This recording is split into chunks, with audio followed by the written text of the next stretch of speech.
सुझाव भी होंगे। तो हम लोग बातचीत करके वो जो ये कठिनाई है, इस कठिनाई से कैसे उससे उबर सकते हैं। तो आप के समय-समय पर चर्चा भी होती रही है, संदेश भी आपको मिलता रहा है और इससे पहले सभी मैंने की थी पीछे के समय में। और मैं ये समझता हूँ कि जहाँ अभिभावकगण से बात हुई उससे पहले हम लोगों ने सभी देश के कुलपतियों से, जो केंद्रीय विश्वविद्यालय के कुलपति थे उनसे भी लगभग 5 घंटे ऐसे सीधा संवाद किया था। आईआईटी के डायरेक्टर से संवाद किया था।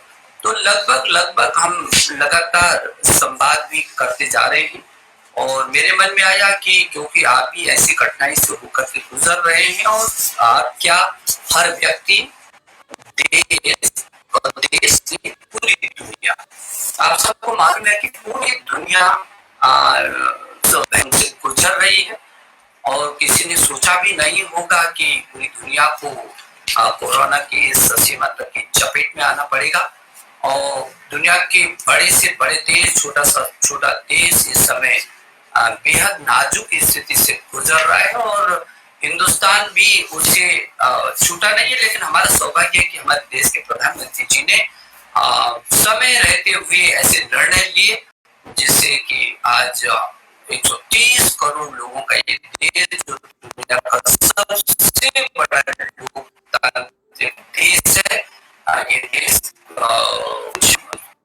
के और इस कोरोना की महामारी के संकट का सामना करने में काफी कुछ सफल भी हुए हैं और ये इसमें आपकी बहुत सहभागिता है, विशेष करके मेरे छात्र छात्राओं की, अध्यापकों की, अभिभावकों की बहुत बड़ी इसमें भूमिका है। क्योंकि इस देश में यदि मैं समझता हूँ कि 1000 से भी अधिक विश्वविद्यालय हैं, 45,000 से अधिक डिग्री कॉलेज हैं, 15-16 लाख स्कूल हैं, 1 करोड़ से भी अधिक अध्यापक हैं और तो अमेरिका की जनसंख्या से भी बढ़कर के 33 करोड़ से भी अधिक इस देश के छात्र छात्राएं हैं।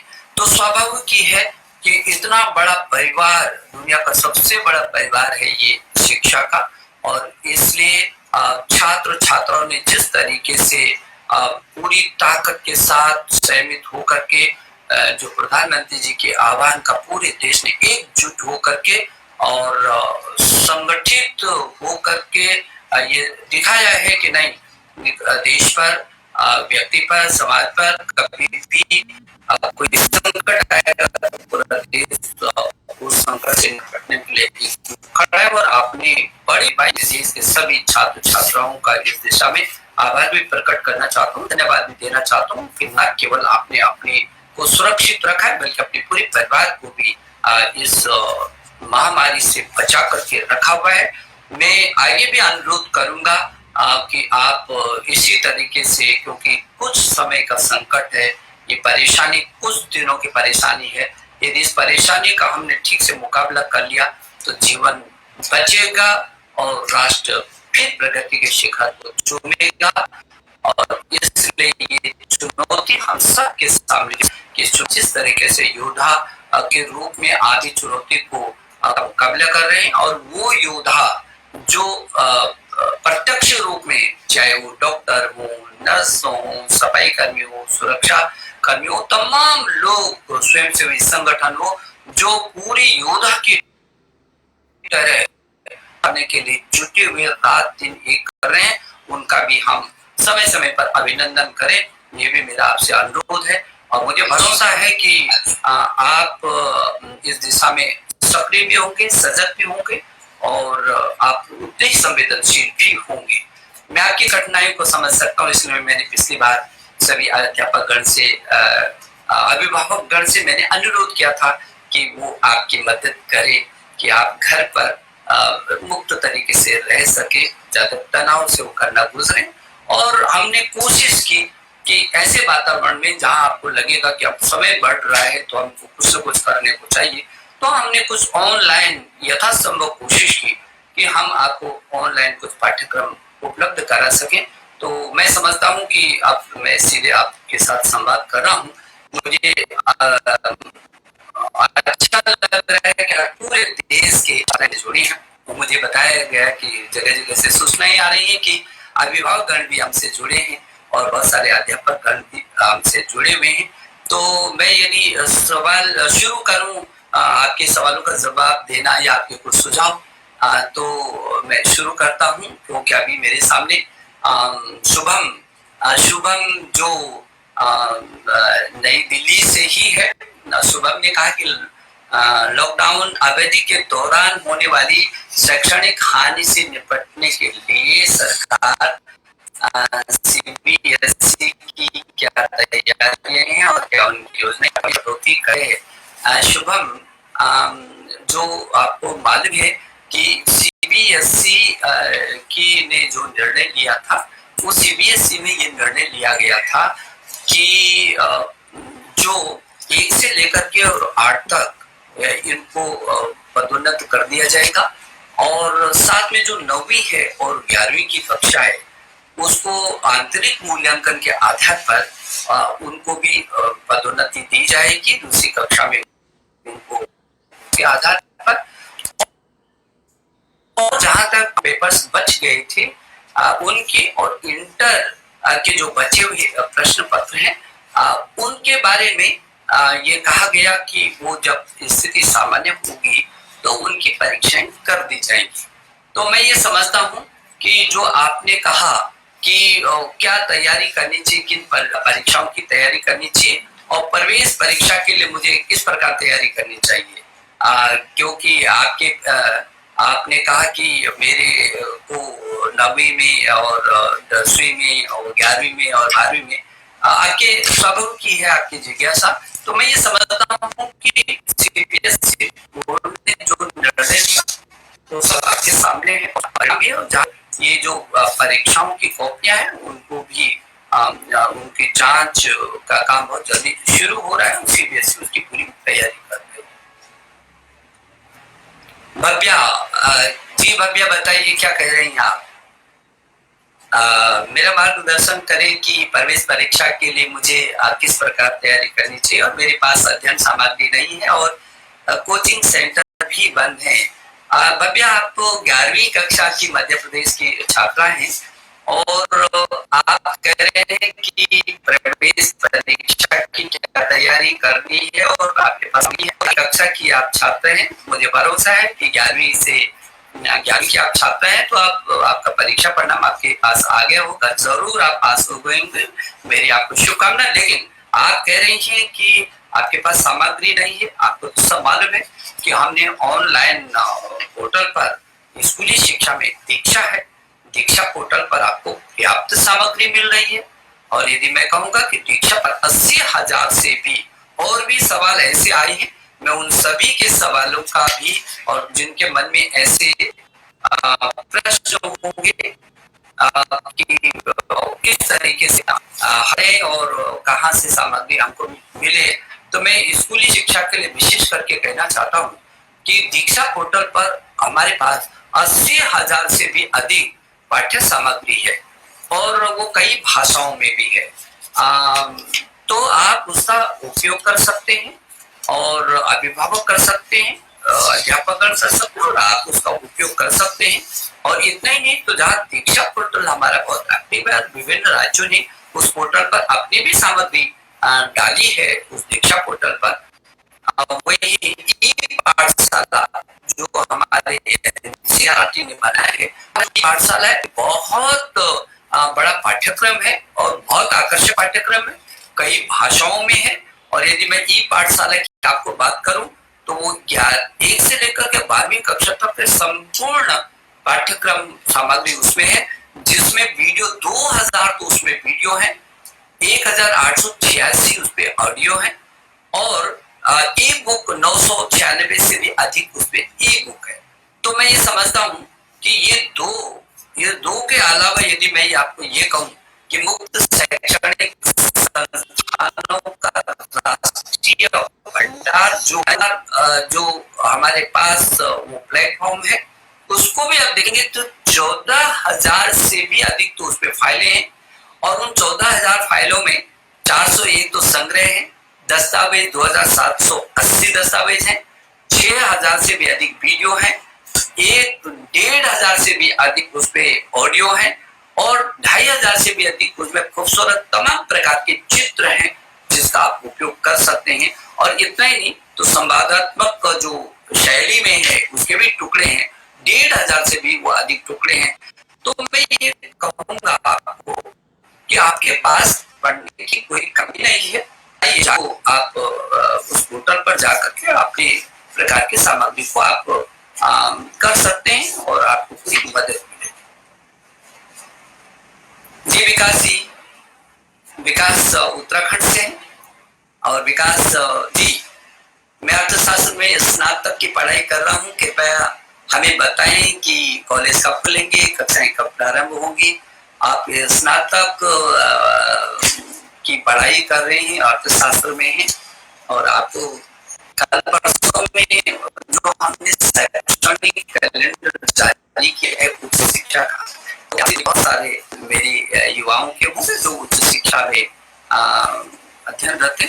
जो शैक्षणिक कैलेंडर जारी किया उसमें विशेष करके ये कहा है कि हम जुलाई से, क्योंकि जो परिस्थितियां इस समय चल रही हैं उन परिस्थितियों को देखें तो हम 1 जुलाई से वो परीक्षाएं करेंगे और 1 जुलाई से वो परीक्षाएं हो करके और अगले अगस्त से नया सत्र शुरू कर देंगे और जुलाई लास्ट तक कोशिश ये करेंगे कि उन सभी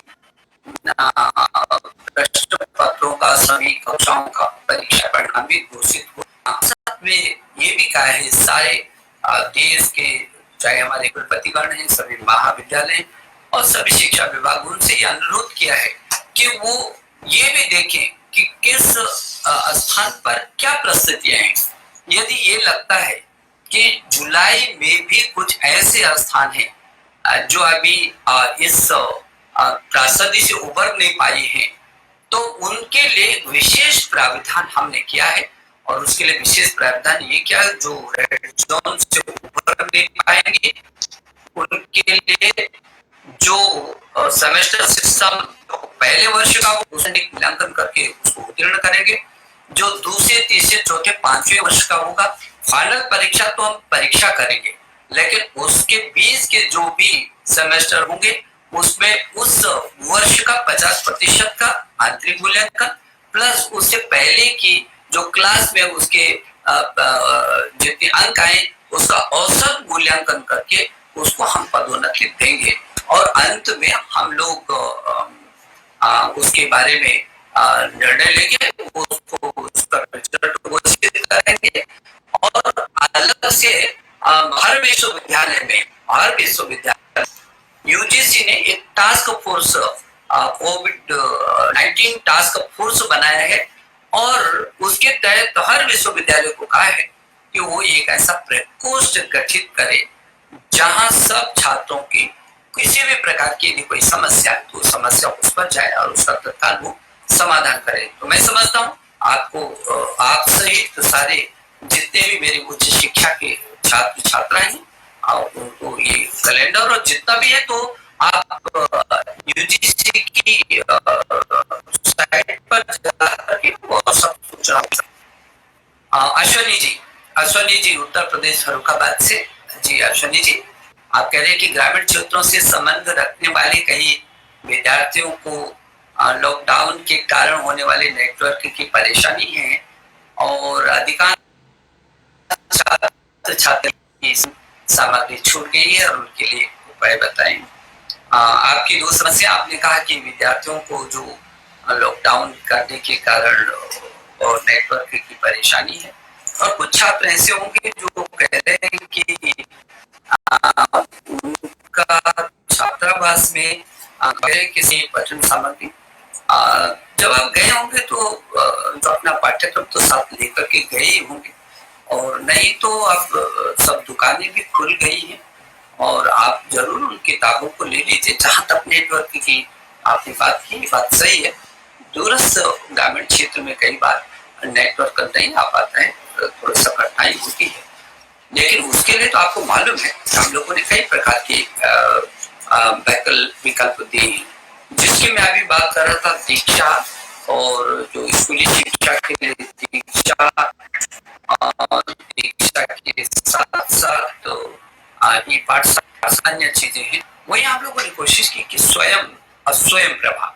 आपको तो मालूम है कि स्वयं और स्वयं प्रभा, स्वयं पर भी वो दुनिया का सबसे बड़ा ऑनलाइन प्लेटफॉर्म है, जिसमें हजारों हजारों पाठ्यक्रम है, और स्कूली शिक्षा के भी उस पे पाठ्यक्रम है, उच्च शिक्षा के, तकनीकी शिक्षा के, और जो स्वयं प्रभा है, स्वयं प्रभा के हमारे 32 चैनल है, टीवी चैनल, जो 24 घंटे डीटीएच पर है, डीटीएच पर है ये चैनल, और दूरदर्शन पर आपको दिखाई देगा। यदि आपको नेट की समस्या है तो वो आपको दूरदर्शन पर दिखाई देंगे, डिश टीवी पर होंगे, टाटा स्काई पर होंगे, एयरटेल टीवी पर होंगे। तो आपको कई प्रकार के विकल्प दिए हैं। यदि आपके पास इंटरनेट नहीं है तो टेलीविजन तो होगा, तो टेलीविजन यदि है तो आप अपने 24 घंटे आप ये जो चैनल अलग अलग कर दिए हैं, जिनमें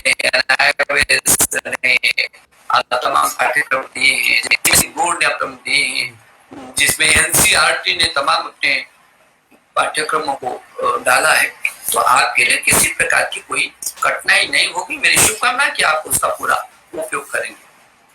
जी, जम्मू से तनिषा, तनिषा शर्मा। जी तनिषा, मैं 12वीं कक्षा की छात्रा हूँ। मेरी भूगोल की परीक्षा अभी नहीं हुई है।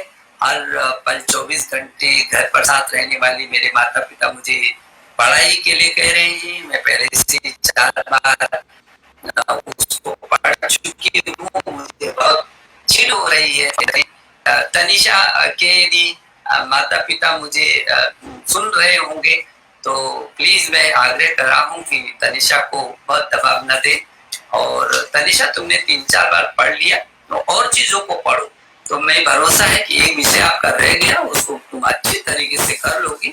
मैं समझ सकता हूँ कि वो बार बार कहते होंगे बैठो, तो उनको ये कहे कि एक ही विषय में मैं और विषयों को भी पढ़ूंगी, क्योंकि आपको जैसे मैंने अभी कहा ऑनलाइन पर हम कोशिश कर रहे हैं कि सभी प्रकार की और भी सामग्री आपको उपलब्ध हो जाएगी। तो आप तनाव में मत रहिए और चिड़चिड़ाहट भी मत करिए। और आपके जरूर मुझे सुन रहे हैं, मैं उनको निवेदन भी कर दिया है और आपकी पूरी मदद करेंगे। और यह बातों से मैं कहना चाहता हूँ कि थोड़ा सा इस समय मेरे छात्र छात्राओं का मदद करिए, आप सहयोग दीजिए, उनका मानसिक बल बढ़ा करके रखिए, उनको ताकत दीजिए, उनके साथ मस्ती के साथ भी उनको रहने दीजिए, क्योंकि पढ़ाई तो उन्होंने करनी ही करनी है। लेकिन तो भी हमने विकल्प में कुछ कोर्स कम करके ये कहा है कि वो पढ़ाई कर लें, और इसीलिए ऑनलाइन आपको भी कठिनाई हो रही होगी। जो नीचे स्कूली शिक्षा में नीति की विभाग का मुझे मालूम है, मैं लगातार आप लोगों से सबसे संवाद पर भी बना रहता हूँ और सूचनाएं भी लेता रहता हूँ। थोड़ा सा आपको कठिनाई हो रही होगी, लेकिन उस पाठ्यक्रम को भी हमने थोड़ा सा कम किया है, क्योंकि आप ही की शिकायत थी कि बच्चा दिन भर में क्या करेगा, परेशान हो रहा है, उसको कुछ ना कुछ तो पढ़ने के लिए चाहिए। तो हम लोगों ने ये निर्णय लिया कि वो समय भी खराब ना हो, और हमारा जो छात्र छात्रा है उसका वो बहुत प्रखर है, वो बहुत मेहनती है, और उसको हम कैसे करके पाठ्यक्रम दे सकते हैं, हम लोगों ने कोशिश की। तो प्लीज आप थोड़ा सा बच्चों का ध्यान रखिए, और मुझे भरोसा है कि आप जरूर ध्यान रख हमारे सभी छात्र छात्राओं का, अपने बच्चों का। जी, दत्तात्रेय देशमुख जी, पुणे, महाराष्ट्र। आप कह रहे हैं कि नवोदय विद्यालयों के प्रवासी विद्यार्थियों को उनके संबंधित राज्यों घरों में भेजने के लिए है, जबकि वे केवल 9वीं कक्षा के छात्र हैं जो प्रवास के कारण यहाँ है, वो आपसे सहायता की उम्मीद करते हैं। दत्तात्रेय, आपको मालूम है, बात सही है कि हमारे जो नवोदय विद्यालय के जो छात्र छात्राएं हैं, क्योंकि पूरे देश के विभिन्न प्रदेशों से जो 20% अतिरिक्त प्रदेशों के उसमें हॉस्टल में रहती छात्र छात्राएं, क्योंकि ये एक देश है हमारा, एक भारत श्रेष्ठ भारत है और एक दूसरे की संस्कृति के निकट आने के लिए और देश को जानने के लिए भी ऐसे छात्र हैं। मुझे बहुत गौरव होता है कि केंद्रीय विद्यालय और नवोदय विद्यालयों में बहुत अच्छे छात्र बहुत अच्छे तरीके से तैयारी करते हैं। तो आपका जो कहना है उसमें काफी कुछ छात्र अपने घर के छात्र थे, उनको सुरक्षा की दृष्टि से और वो परेशान न हो इसलिए वो हॉस्टल में रहे हैं। बहुत अच्छे से हम लगातार उनकी चिंता भी करते रहे। लेकिन यदि आप जहाँ भी हैं अभी जल्दी ये व्यवस्था हो गई है, लगभग 80% करीब छात्र उससे भी ज्यादा सभी अपने घरों पर पहुंच गए, अपने अपने प्रदेशों पर पहुंच गए। जो कुछ छात्र हैं उनकी भी व्यवस्था की जा रही है। आप बिल्कुल परेशान न हो और ऐसा नहीं है कि आपको नहीं सुन रहे हैं। हमारे हमारे सभी डायरेक्टर, सारे प्रिंसिपल, सब लोग जुटे हुए हैं। मैं भी जुटा हुआ हूँ आपके लिए। मेरे राज्य मंत्री जो संजय जी हैं वो आपकी अतिरिक्त मदद करते रहते हैं कि रोज चिंता करते हैं। सुबह उठकर सबसे पहले आपके प्रिंसिपल को बात करते हैं, हॉस्टल में क्या हो रहा है, बच्चे सब ठीक है कि नहीं, खुश है कि नहीं, दिक्कत तो नहीं है। तो ऐसा नहीं, आपकी खूब चिंता हो रही है। प्रधानमंत्री जी लगातार मुझसे पूछते रहते हैं सब बच्चे ठीक है। आपको तो मालूम है प्रधानमंत्री जी कितनी चिंता करते हैं आप लोगों की, और इससे आप के मन में नहीं आती उनकी कोई चिंता नहीं करना है। रवि, NIT आंध्र प्रदेश। जी रवि, आपने बताया था कि शैक्षणिक वर्ष 20 और 21 के लिए IITS और IITS फीस में IIT और NIT, अच्छा फीस में कोई बढ़ोतरी नहीं की गई है क्या? मैं जान सकता हूँ कि क्या NITS पर ये लागू है? नहीं नहीं रवि, रवि NIT और IIT को हम लोग चीज की, आपको तो मालूम है कि हमारे IIT बिल्कुल अपने में समर्थ संस्थाएं हैं और स्वायत्तता युक्त हैं। तो उनका अलग बोर्ड होता है, वो अपने अपने निर्णय लेते हैं, उनके निर्णय लेने का उनको पूरा अधिकार है।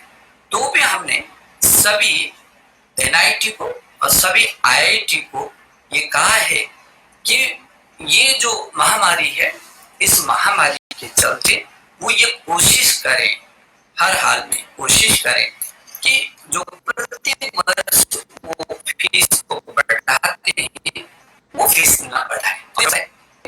और IIT परिषद के अध्यक्ष जो इसरो के पूर्व चेयरमैन रहे राधा कृष्णन जी, उनसे भी मैंने अनुरोध किया था कि एक बार सभी निदेशक गण से वो बातचीत भी करें और मेरा आग्रह उन तक पहुंचा है कि ऐसे समय में जबकि पूरी दुनिया ऐसे भीषण तम समय से गुजर रही है और पूरा देश प्रभावित है, मेरा अभिभावक प्रभावित है, मेरा छात्र प्रभावित है, आम आदमी उससे प्रभावित है।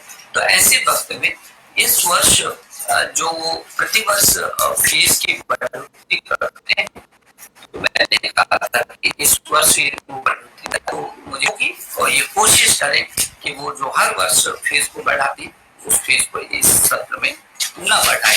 तो मुझे भरोसा है कि जो आपने पूछा है रवि, आपकी भावना का सम्मान होगा। जी, अंतरराष्ट्रीय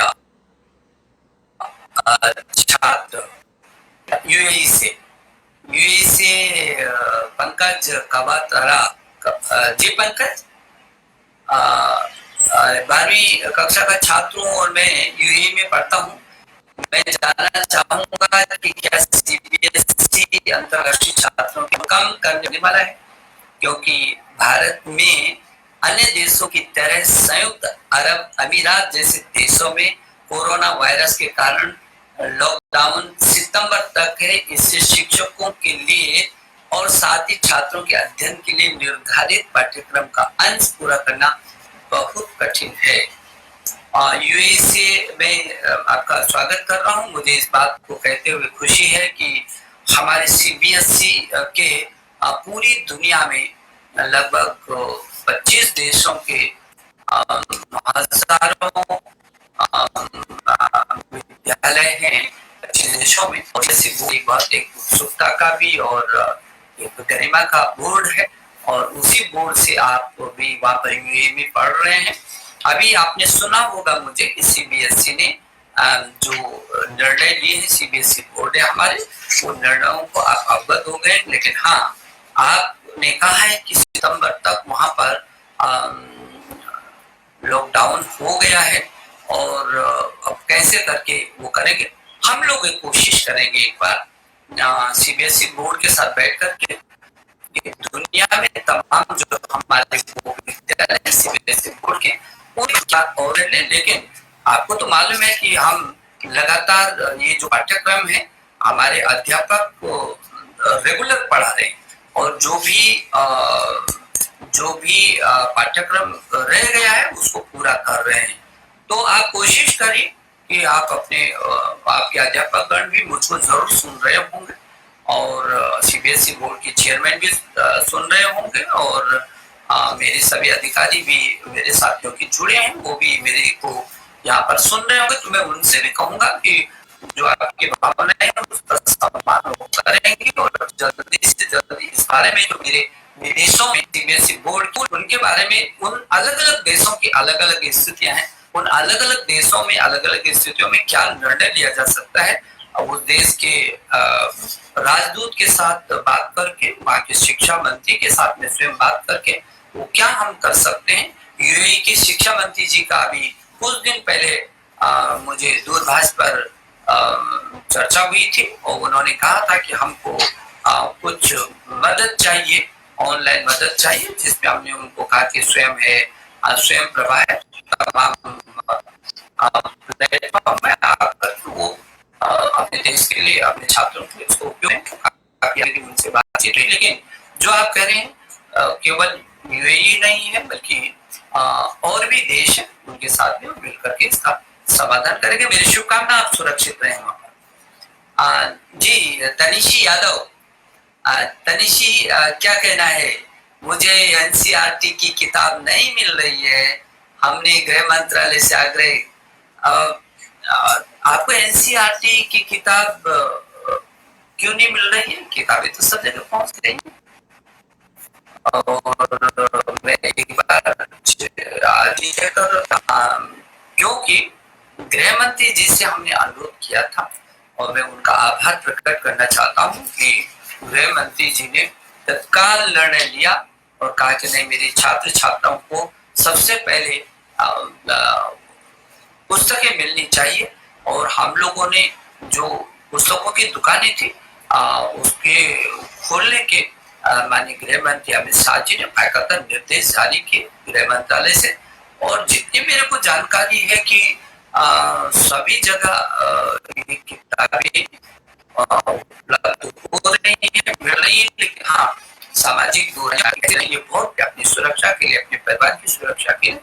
और आप जाइए, यदि नहीं होगा तो आप बताइए कि आपको कहाँ पर नहीं मिल पा रही है, तो हम फिर उस जिले के जिला अधिकारी से बात करेंगे, उस प्रदेश के मुख्यमंत्री से भी बात करेंगे। और जब कोई ऐसी समस्या आ रही होगी तो आप प्लीज बताइए। और मंत्रालय के भी आप साइट पर कर सकते हैं, मेरे ट्विटर पर भी आप सूचना कर सकते हैं। लेकिन मैं कहना चाहता हूँ कि सीबीएसई बोर्ड की सभी पुस्तकें, एनसीईआरटी की जितने पुस्तक हर प्रदेश तक पहुंच गए। सीबीएसई के डायरेक्टर से भी मेरी बातचीत हुई, और मुझे एनसीईआरटी के डायरेक्टर ने भी अवगत कराया कि उन्होंने सब पुस्तकें सब प्रदेशों तक पहुंचा दी है। जी अतुल लखनऊ कक्षा 9 के छात्र में मुझे मार्च के अंतिम सप्ताह में क्रिकेट सीखने और स्टेशन से बाहर जाने के लिए स्पोर्ट्स क्लब में शामिल होने की योजना थी। लेकिन यहाँ मैं घर पर हूँ, उदास महसूस कर रहा हूँ। बिल्कुल आपको उदास मत होइए। माता, भाई, चाचा, ताऊ, नाना, नानी, दादा, दादी, कितना बड़ा परिवार है। तो अड़ोस पड़ोस में सबसे बात करते रहिए ना।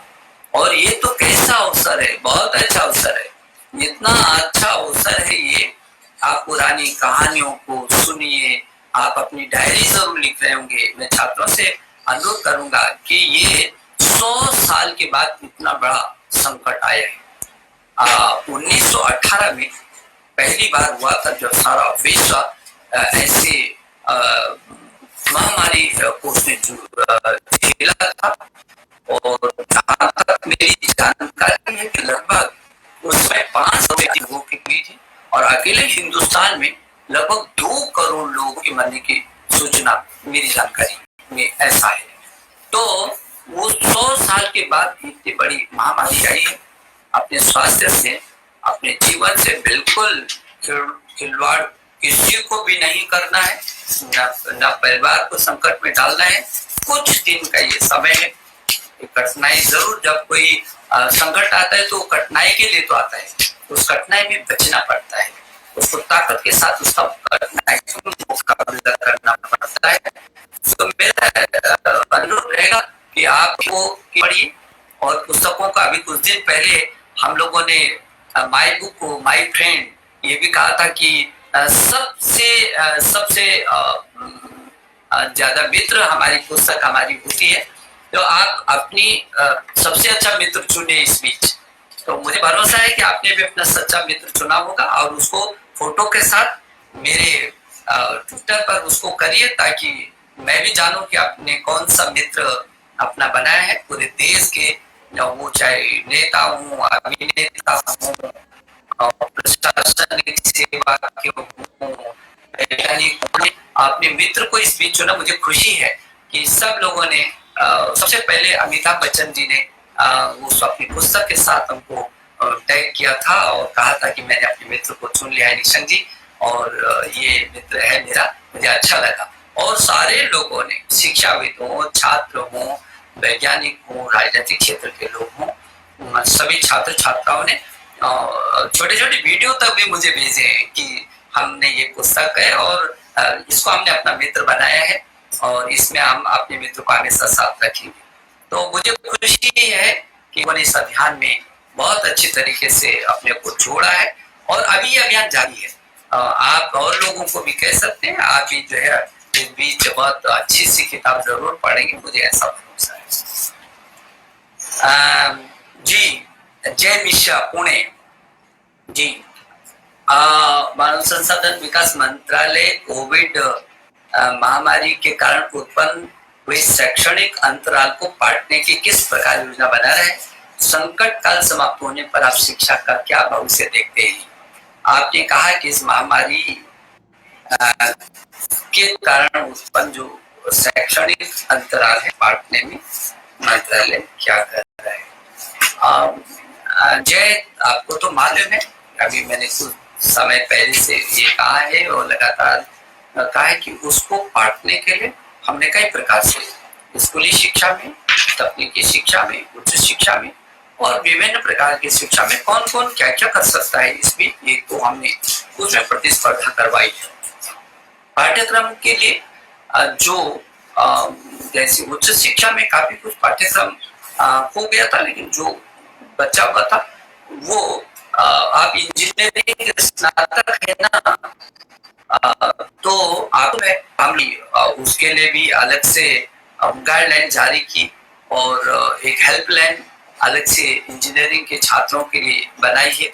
और जो हमारे IITs और NITs और आइस और IIM और तमाम बड़ी संस्थाएं को भी कहा एक युक्ति पोर्टल इस कर रहे हैं, उस युक्ति पोर्टल पर आप दीजिए अपने सभी जो इस बीच आपकी उपलब्धियां हैं। मुझे खुशी है कि युक्ति पोर्टल पर हमारे बहुत अच्छा आप शोध कर रहे हैं, छोटे छोटे से लेकर बड़े बड़े काम, नए काम, नई चीजें आपने की हैं और युक्ति पोर्टल पर बहुत अच्छे तरीके से। लेकिन जो आप कह रहे हैं कि उसको पाटने की पूरी कोशिश है। हम आपका वर्ष खराब नहीं होने देंगे, हमारी भरसक कोशिश है। इसलिए आपको तो यदि देखेंगे तो ये जो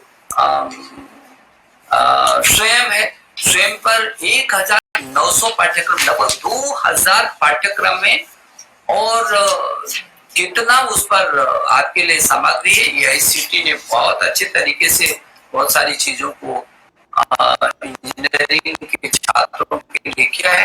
तो आपका जो पाठ्यक्रम शुरू, कई प्रकार की प्रतियोगिताएं की, और ऑनलाइन पाठ्यक्रम हर चाहे स्वयं है, स्वयं प्रभा है, और आपको तो मालूम है कि आपका जो एनडीएल है, राष्ट्रीय डिजिटल जो लाइब्रेरी है, उसमें 4 करोड़ से भी अधिक डिजिटल सामग्री है। तो इतनी समर्थता है हमारे पास।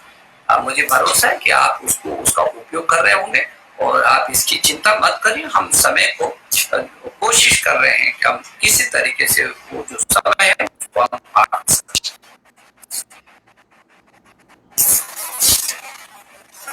जी, उत्कर्ष से बोल रहे हैं कि मैं 12वीं कक्षा का छात्र हूँ, और मैं 83 विषयों में से 29 विषयों की सूची चाहता हूँ जो बोर्ड परीक्षा में आएंगे। उत्कर्ष, ये जो सूची है, जो सीबीएसई का जो वेबसाइट है, उस पर तुरंत जाइए यहाँ से उठते ही, और उसको देखिए, आपको 29 विषय मिल जाएंगे। और 29 ये नहीं, जो 23 विषयों में भी होगा। और सीबीएसई परीक्षा में आपको तो मालूम है कि हमसे तो 83 पेपर रह गए हैं, 83, लेकिन ये सब वैकल्पिक है। केवल 29 जो मूल विषयों के, वो मूल कौन कौन से विषय हैं उनको आप उस साइट से देख लीजिए, और उन्हीं की आप तैयारी करिए। शेष का जो शेष प्रश्न पत्र है, जो वैकल्पिक है, उनको हम आंतरिक मूल्यांकन के आधार पर, जैसे और कक्षाओं के साथ में, वैसे उसके साथ से विषयों के साथ होगा। जी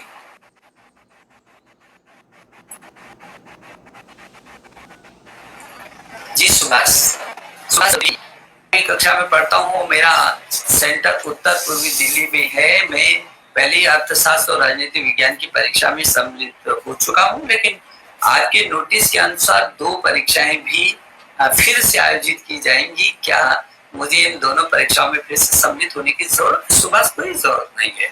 जो परीक्षाएं हो गई हैं, उन परीक्षाओं में कोई जरूरत नहीं दोबारा आप सम्मिलित हो। और इसलिए आपकी जो परीक्षाएं नहीं हुई हैं, उन्हें आपको देना है। सब विषयों में आपको सम्मिलित होने की नहीं है। तो सीबीएसई बोर्ड के भी हम 1-2 दिन में आपको बताएंगे कि हम कौन सी तिथि घोषित करते हैं। बहुत जल्दी से आज या कल में हम कोई निर्णय लेने वाले हैं कि आपकी सीबीएसई बोर्ड की किस तारीख में परीक्षा होगी।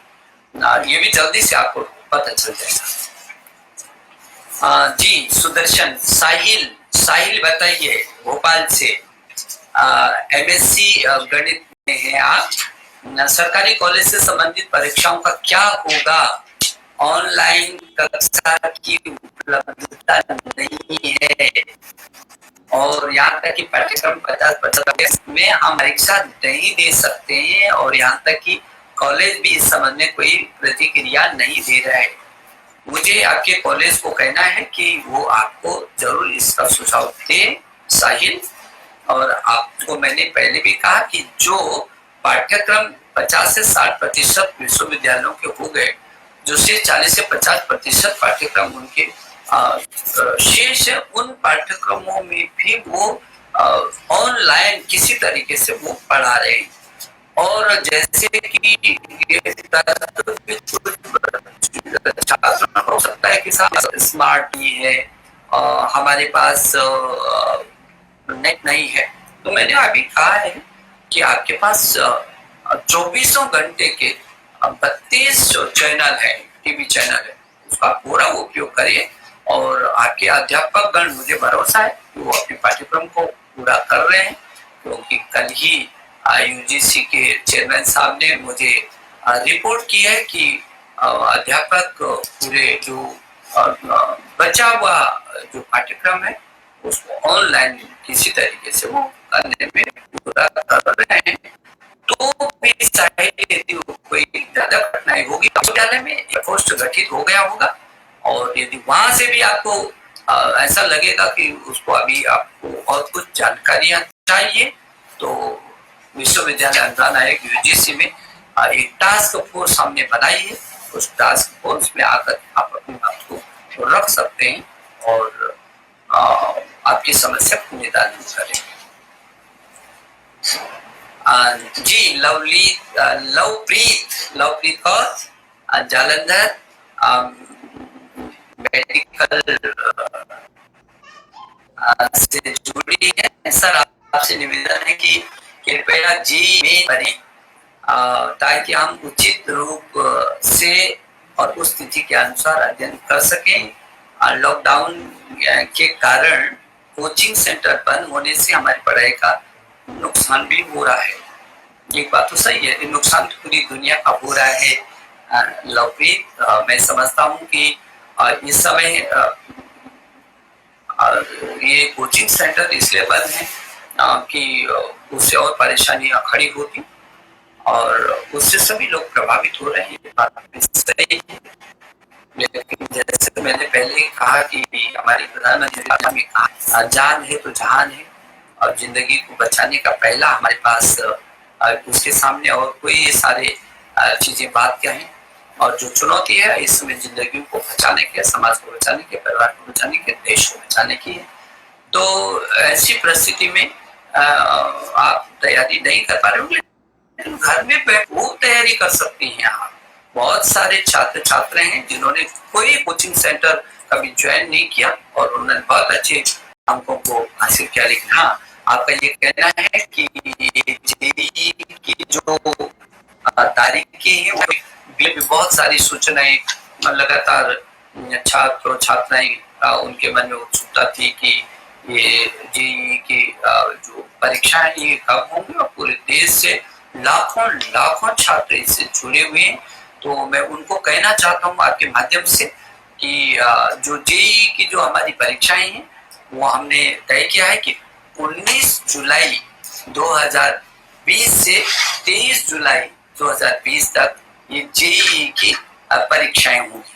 तो जेईई की जो परीक्षाएं होंगी वो जेईई की परीक्षाएं, और जेईई की परीक्षाएं जो आपसे चर्चा की, आप 18 से लेकर 23 तक पूरी तैयारी आप कर रहे होंगे।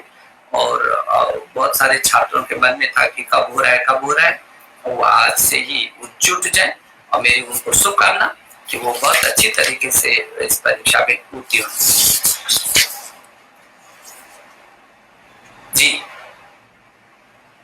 जी राहुल जी, जी महत्वाकांक्षी चंडीगढ़। सर मैं अपने भविष्य के बारे में बहुत चिंतित हूँ और आपसे अनुरोध करता हूँ कि जी एडवांस की तारीखें साझा। आप लोगों ने अभी जेईई मेन का आपको चर्चा की है और 18, 20, 21, 22 और 23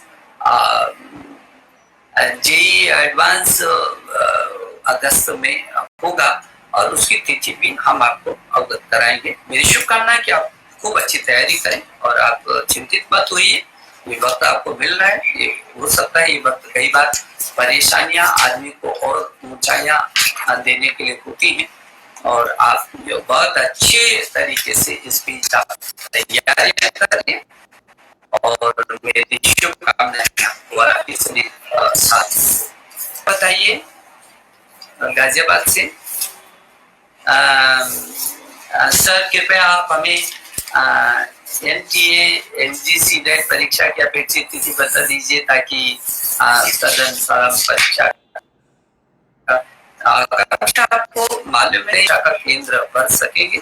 आप जो यूजीसी ने जो परीक्षाओं को किया है और जो अभी फिलहाल जो हमारे सामने नीट का है जिसका हमने वो किया है, और जो और परीक्षाएं की भी एक आध दिन में उनको उन परीक्षाओं की भी हम लोग घोषणा करेंगे।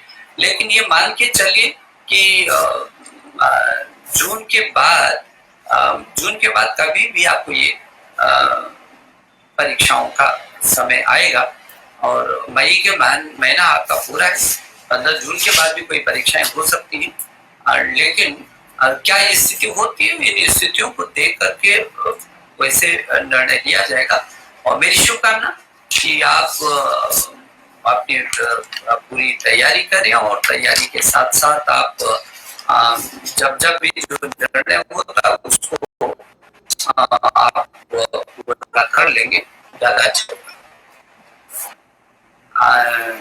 सर हमको नीट की तारीख कब होगा? तो अभी नीट के बारे में हिमांशु, अभी जेई की बात हुई थी और नीट में भी मैं देख रहा था कि बहुत लाखों छात्र जुड़े हुए हैं और 16,84,000 छात्र इस समय नीट की परीक्षा में बैठ रहे हैं और इन 17 लाख छात्रों को मेरी शुभकामनाएं हैं। और हम लोगों ने तय किया है अभी स्वास्थ्य मंत्रालय के साथ बैठकर कि आपके 26 जुलाई 20 को नीट की परीक्षा हो जाए। फिर दोबारा कह रहा हूँ क्योंकि लगभग 16-17 लाख छात्रों ने ये फॉर्म भरे हैं और वो लाखों छात्र जो 26 जुलाई को नीट की जो परीक्षा होगी उसके लिए मैं आपको शुभकामना दे रहा हूँ। मुझे भरोसा है कि नीट की आपको तिथि पता चल गई, आप जेईई की तिथि आपको पता चल गई है, उच्च शिक्षा का कैलेंडर आपको पता चल गया है, स्कूली शिक्षा का कैलेंडर आपको पता चल, ऑनलाइन हमारे जितने उसके बारे में भी आपको सब मालूम चल गया है। और जो भी दिक्कतें होंगी आप लगातार संवाद बना करके रखिएगा। लेकिन मुझे भरोसा है, मैं अपने अभिभावकों को भी अनुरोध करना चाहता हूँ कि इस बीच ये भी एक ऐसा अवसर आया है जब आप अपने बच्चे को और निकटता से जानेंगे। छात्रों से भी मैं अनुरोध करना चाहता हूँ कि आप इस क्षण को गवाएं नहीं, बल्कि जीवन के अंदर ये ऐसे अविस्मरणीय क्षण हो जाए जब आपके घर के लोगों से बहुत आत्मीयता की और न हो, बल्कि उनको लगे कि आप उनके लिए पूंजी बन रहे हैं, वो आपके बारे में अच्छा सोचे, वो आपकी अंदर की सभी भावनाओं को समझ सके, आपकी प्रखरता से उनकी निकटता आ सके। और आप जरूर ऐसे कर रहे होंगे क्योंकि मेरा अनुमान है जो पीछे के समय से जितने भी अभियान, चाहे उच्च शिक्षा में लिए हमने, चाहे स्कूली शिक्षा में लिए, चाहे तकनीकी शिक्षा में लिए हैं, हर क्षेत्र में छात्रों ने पहल करके जो भी अभियान हमने शुरू किया और सब छात्र छात्राओं ने उसको रात दिन खप करके मिशन मोड में काम किया। मुझे गौर है से अधिक छात्र छात्रा है और भविष्य में तो ये यंग इंडिया रहने वाला है पूरी दुनिया में। यदि आगे 25 सालों तक मेरे भारत का पूरे दुनिया में वर्चस्व रहने वाला है और हमारे देश के प्रधानमंत्री की अगुवाई में जो make in India, digital India, skill India, startup और स्टैंड अप, इस हर हालत में जो नए भारत के निर्माण की उन्होंने संकल्पना की है, हम इस रास्ते से होकर के गुजरेंगे और संकल्प लेंगे कि हाँ, जो वर्तमान संकट हमारे सामने आया है हम ताकत के साथ इसका मुकाबला करेंगे, अपने को भी सुरक्षित रखेंगे, अपने परिवार को भी सुरक्षित हो सके। दूरभाष पर लोगों से आग्रह करते रहेंगे कि प्लीज अपनी स्वास्थ्य की रक्षा करेंगे। जो स्वास्थ्य विभाग के समय समय पर हम लोगों को मार्गदर्शन मिल रहा है, जो आयुष विभाग ने कुछ निर्देश दिए हैं और स्वास्थ्य विभाग ने आपको आरोग्य सेतु ऐसा एक ऐप दिया है जिसको अपने टेलीफोन पर आप डाउनलोड करेंगे तो वो बहुत सारा मार्गदर्शन आपका करेगा और आपकी मदद करेगा हर क्षण हर पल।